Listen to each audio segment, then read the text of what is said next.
Sacramento council member indicted. He's facing 25 charges from conspiracy to using false immigration documents. Thanks for joining us at 4. I'm Ty Steele. I'm Lisa Gonzalez. Sean Laloy just appeared in federal court, and KCRA 3's Maricela de la Cruz joins us live with the accusations against him. Maricela?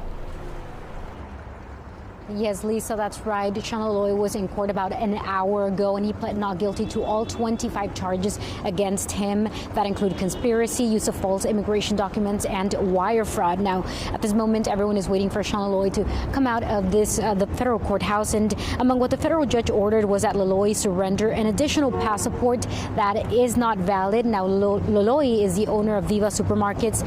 Court documents say that Laloy is accused of using employees who don't have employment authorization in the U.S.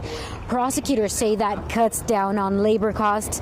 They say he also filed for pandemic relief and underreported his store sales to make them appear eligible for an award when they were not. Now, in a statement, Laloy says the news comes as a shock.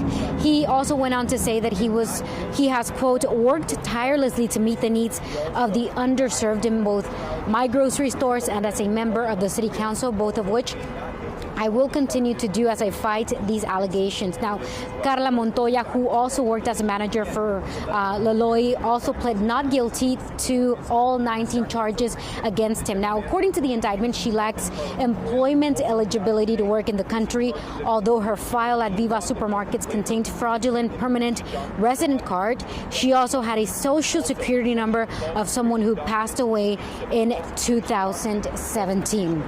We are live outside the federal courthouse. Maricela de la Cruz, KCRA 3 News. Maricela, thank you. They're both expected to be back in court on Monday. We'll be there and continue to follow how this all unfolds. In the meantime, Sacramento Mayor Darrell Steinberg released a statement after the indictment was announced saying, quote, "The charges are very troubling.